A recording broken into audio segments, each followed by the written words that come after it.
Assalamualaikum warahmatullahi wabarakatuh. Hamdan wa syukran lillah, salaman wa tasliman ala rasulillah wa ala alihi wa sahbihi rasulillahi wa mawalah. Bersyukur kita kepada Allah dengan mengucap Alhamdulillah. Salawat dan salam kepada Rasulullah dengan mengucap Allahumma salli wa sallim wa barik alaih. Saudaraku, kali ini kita akan berbicara tentang sedekah.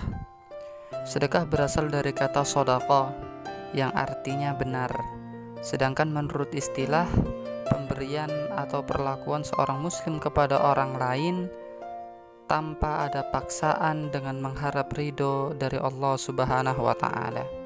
Suatu ketika, sahabat bertanya kepada Rasulullah, "Wahai Rasul, sedekah bagaimana yang paling besar pahalanya?" Kemudian Nabi menjawab, "Saat kamu sedekah, hendaknya kamu dalam keadaan sehat." Saudaraku, nikmat sehat sangat luar biasa yang Allah anugerahkan kepada kita. Bahkan saking nikmatnya kita lalai ketika sehat, tidak kita manfaatkan waktu sebaik-baiknya untuk beribadah kepada Allah. Kita baru sadar ketika Allah turunkan kepada kita suatu penyakit. Lantas itu membuat kita lemah dalam beribadah, membuat kita lemah dalam beraktivitas.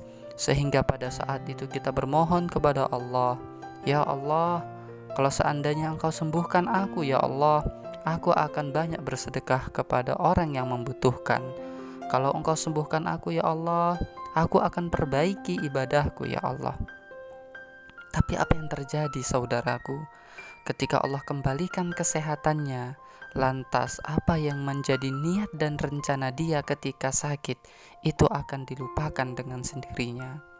Selanjutnya, dalam kondisi pelit, di mana seseorang sedang berbangga-bangganya dengan harta yang dimiliki, sedang nikmat-nikmatnya dengan harta yang dimiliki.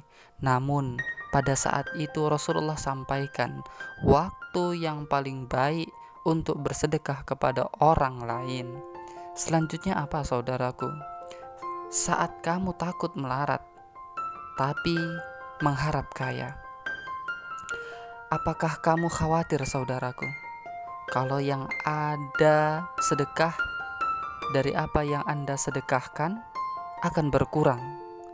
Padahal jelas Allah Subhanahu wa Ta'ala menerangkan di dalam surah Al-Hadid di ayat yang ke-18 yang artinya, sesungguhnya orang-orang yang bersedekah, baik laki-laki maupun perempuan, dan meminjamkan kepada Allah dengan pinjaman yang baik, maka Allah akan lipat gandakan balasannya bagi mereka, dan mereka akan mendapat pahala yang mulia. Saudaraku, tidak ada janji dari Rabb yang menciptakan seluruh apa yang ada di dunia ini, melainkan janji yang sangat pasti, janji yang tidak akan mungkin untuk diingkari, yaitu apa? Jikalau seseorang bersedekah dengan niat dan tulus, ikhlas karena Allah Subhanahu wa Ta'ala, maka Allah akan mengembalikan dari apa yang disedekahkannya kelak di akhirat, bukan hanya semisal, tapi akan dilipat gandakan oleh Allah Subhanahu wa Ta'ala dengan berkali-kali lipat. Namun bukan hanya dilipat gandakan oleh Allah, dia juga akan mendapat pahala yang mulia dan tempat yang mulia di sisi Allah Subhanahu wa Ta'ala. Jangan ditunda, kata Rasulullah, sehingga ruhmu diketenggorokan, baru kamu berkata untuk si fulan sekian, untuk si fulan sekian. Ini gambaran yang disebutkan oleh Rasulullah SAW.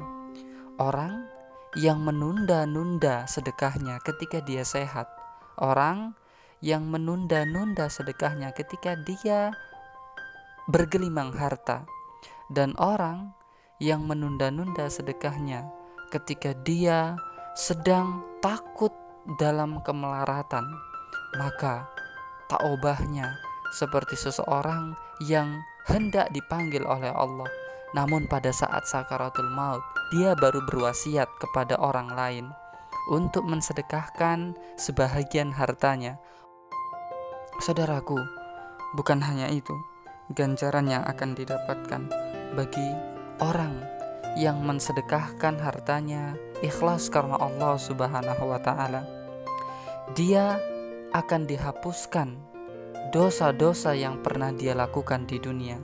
Sebagaimana kata Rasulullah, air yang mematikan api.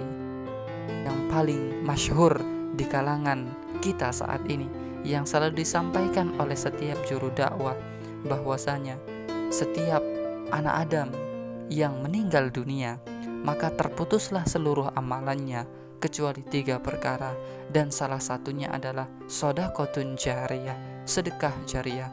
Walaupun jasad sudah tidak ada lagi di dunia, walaupun nama cuman hanya sebatas dikenang oleh orang yang ditinggalkan, namun ganjaran pahalanya tetap mengalir sampai hari kiamat karena sebab sedekah yang dilakukan di dunia. Dan yang lebih utama lagi, saudaraku, orang yang bersedekah, kemudian dengan sedekahnya itu dia akan dinaungi pada hari kiamat kelak, sebagaimana Rasulullah Shallallahu Alaihi Wasallam menyebutkan kepada kita, "Dhillul mu'mini yaumal qiyamah shadaqah." Seorang mukmin akan dinaungi pada hari kiamat oleh sebab sedekah yang dilakukan di dunia. Mudah-mudahan kesempatan hari ini yang masih Allah berikan kepada kita, nikmat sehat, nikmat umur terutama, dan nikmat keimanan yang ada dalam hati kita gunakan untuk mensedekahkan dari sebahagian harta yang kita miliki dengan niat lillahi ta'ala. Mudah-mudahan bermanfaat untuk kita semua. Billahi fi sabilil haq. Wassalamualaikum warahmatullahi wabarakatuh.